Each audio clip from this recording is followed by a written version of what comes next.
Hey guys, so this is our first video for Cricket Fanatics magazine, and I thought I'll bring Alasdair in, and we were going to discuss what went wrong for the Proteas in this horrible World Cup campaign. It was quite embarrassing for most fans, and obviously for the Proteas themselves.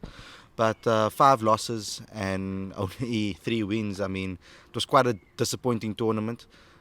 Would you say, Alistair? Obviously, you were there and witnessed the 1999 World Cup. 1992, you've lived through that heartbreak. Was this the worst feeling for you as a Proteas fan, would you say? Um, it was an unmitigated disaster, this World Cup. I'm sorry, but it was. We should have at least made the semi-finals. Yeah. But yeah, for me, it was definitely, or has been, our worst World Cup performance to date. 1992 was special. 27 years ago. The shirt's the same age. But as a fan, definitely upset about it. New Zealand, obviously, when we lost to New Zealand, I knew it was over. I think most people did. There was always this chance, but you just knew the 2 point swing with New Zealand. You'll Yeah. see if we'd beaten Pakistan and beaten New Zealand, we would have finished fourth. Had we done that, maybe played a very strong India team with a lot of depth. They're almost like the All Blacks with their squad depth. One guy comes in and he just shows that he's been there for 5 years, and that's the kind of depth India has. So in that case, we're not there, but definitely didn't play to our full potential. You see, for me, when I look at it, when I think back of what went wrong, I look 2 years ago when Otis Gibson was appointed. The first mistake for me was the fact that they appointed a new coach 2 years out of the World Cup that had a different philosophy of what any other coach had before. I mean, South Africa has always been known as a batting squad. That yes, they had a good pace attack and some good all-rounders, but they were always known as a batting side. From my point of view, we were that strong batters, especially in the top order. So, and for me, that was a new philosophy that they were trying to breed in. Obviously, yes, it made sense back then to go with an all-seam attack and with having Kagiso Rabada, Lungingidi, Dale Steyn, Nokia. When you say those names on paper, that seems like an amazing team that can bowl out any team on every day. But injuries, when one or two injuries happen to main players close to the World Cup, it's very hard for you to be able to actually recover from that. Yeah, I think also the what happened there is that there was all eggs in one basket type of scenario. So there was obviously a set plan, but it didn't come through when guys got injured, and Yeah. then plan B, C, and D didn't really materialize because they hadn't prepared. So you're kind of saying, if you fail to prepare, then prepare to fail, and Yeah. this is more or less what we've seen. Perhaps if the World Cup had been a double round, we could have maybe snuck into the semi-finals, because we seem to, after our win against Australia, show a bit of kind of what we can do, and with guys like Michael Clark and Michael Slater on comms during the match saying it's ridiculous seeing where the Proteas have ended up on the table with the amount of talent they have.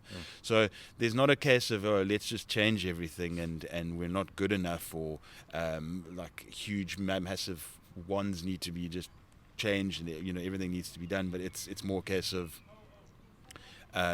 reassessing what's there and still maintaining that they are good players. We saw what happened with Markram and Quinton de Kock opening.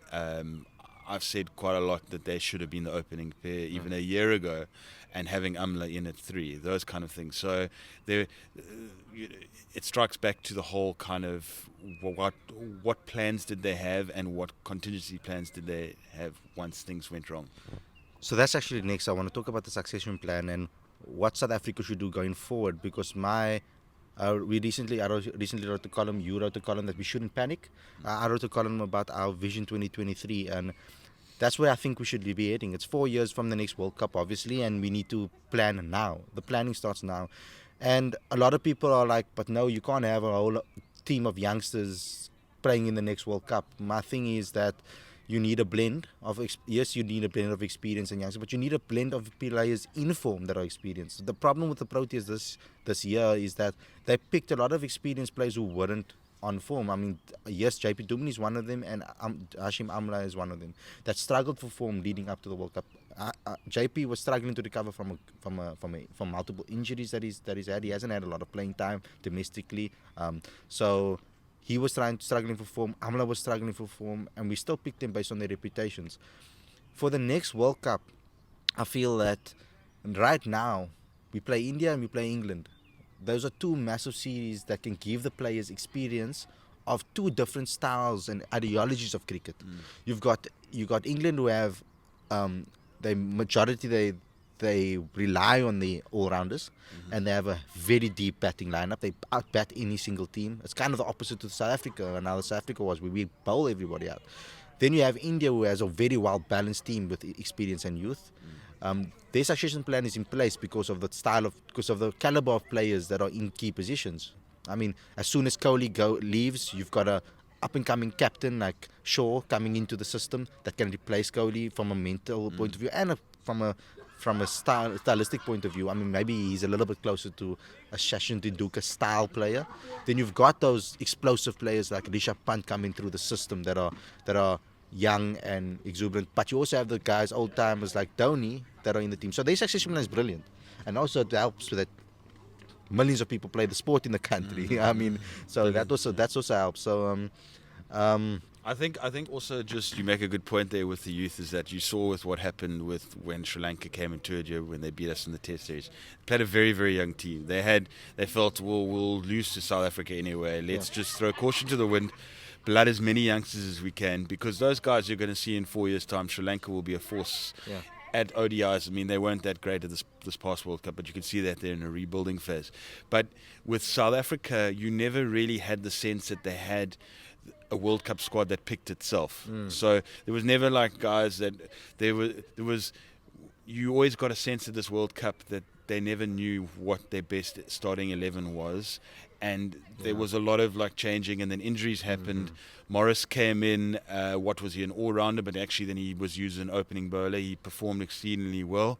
So you've got that kind of element there. So what happens with India and England is let's go for blooding a lot more youngsters now. So then when we get to 4 years' time, we know what our team is, where they are. That squad can pick itself, and you can interchange the players depending on what conditions. But we just didn't have it this World Cup. The plans didn't. There was not enough decent preparation, and it you saw it in the results. So for those that are saying that no, we need some experienced players in that next World Cup team, we will have, because Quinn de Kock, Kagiso Rabada, Lungi Ngidi, and Dile Pechelquire by that time would be in their peaks. Plus Markram. Yeah, plus Markram as well as captain, hopefully. So we have a team there that would have gained experience and would have played together for a large portion of their careers.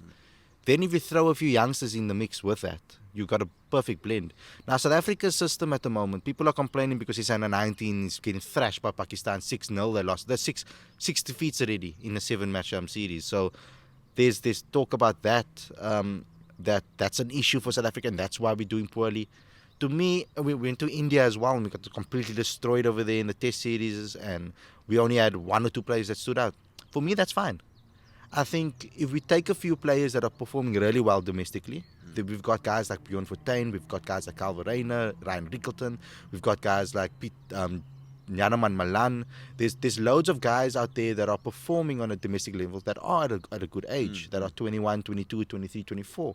So by the time they get to the World Cup, they'll have decent experience. And then throw one or two of the youngsters that are performing well in the SA Under-19 side, and also in the SA Emerging and SA A side, then you've got a good blend. We only have to produce 2 or 3 players from that youth systems. So it doesn't matter. For me, it's more about finding the players with the right mentality than trying to pick players from a winning side necessarily. I mean, if players can show them... South Africa's in a bad state at the moment with their cricket.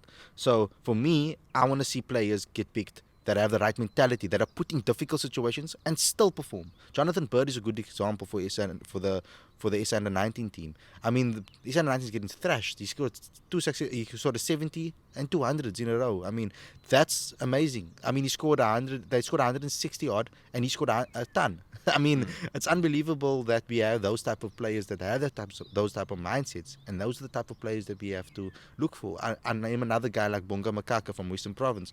The guy's mindset is incredible. I mean, at the Kaya Majola week, we saw him perform. He was scoring below 50s. He wasn't getting to the milestone. He scored 150, I think, in the first round. And his aim was to make SA schools. In the end, he didn't make SA schools. He made the SA cult side, and he was kind of disappointed about it. But then what happened was he showed the mentality, he showed his bravery to push through and persevere, and he actually helped SA Colts beat the SA school side by scoring a half century in the final game. So those are the type of players I'm talking about that have the right mentality to push forward. I don't know what you think about that, but that's my utopian world. No, it's a good utopian world. I think also it's sad that there's been negative kind of press or whatever that the SA 19 team didn't play well. But the thing is that they are some really good individuals that still got a long way to go. Birds and Matric. So we've always going to get great talent coming through. Our school's systems are outstanding.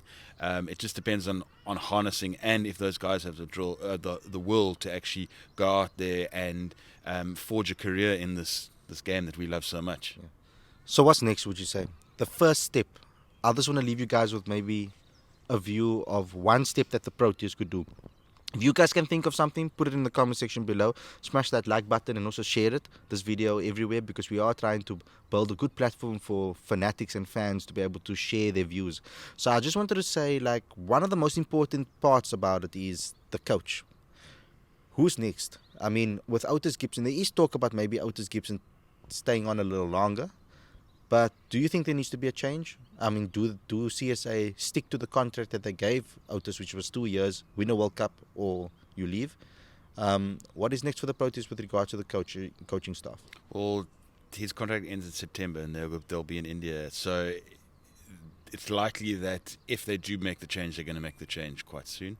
For me, there's obviously some good candidates that would coach the Proteas at a high level, namely Mark Boucher. It depends on how that pans out. I think Ashwell Prince as well, with the way he's done with what he's done with the youth system. I was going to say Ashwell too. I feel that he's still finding his feet at the Cobras, and he's doing an exceptional job. I felt he was very unlucky not to win at least one trophy. The 4-day series, they were cruising, and it shows well.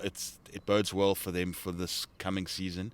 But maybe Ashwell and Mark Boucher. I don't know. That would be interesting, because they're quite fierce competitors with the Titans and the Cobras. They have quite a good rivalry, but that would be an interesting combination. There's another guy that people are also talking about, which is Enoch, because of the titles that he's won this season with the Lions. What do you? I think that maybe CSA is maybe tilting towards Enoch more.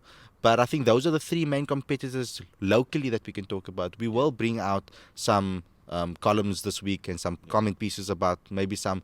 We've got one of our writers, Craig Sturton, that is going to bring out some comment pieces about who could be the Proteas' coach with regards to an overseas appointment. So keep an eye out for that, guys. I hope that will be great. I just want to say, I just think that an ideal scenario would be Ashwell and Mark Boucher, because they're both top 2 coaches in the country, garnered from their results of the past domestic season. But I think everyone needs to, if they want our national team to move forward, which they do, everyone needs to work together to make that happen. So guys, thank you very much. That's our thoughts about the Proteas' World Cup campaign and where we should move going forward for the Vision 2023. I hope you guys liked our comments. I mean, it's our first video, so be easy on us and go easy on us. But put your comments in the comment section below and let us know what you feel and exactly what you think the Proteas should do going forward. Thanks, guys.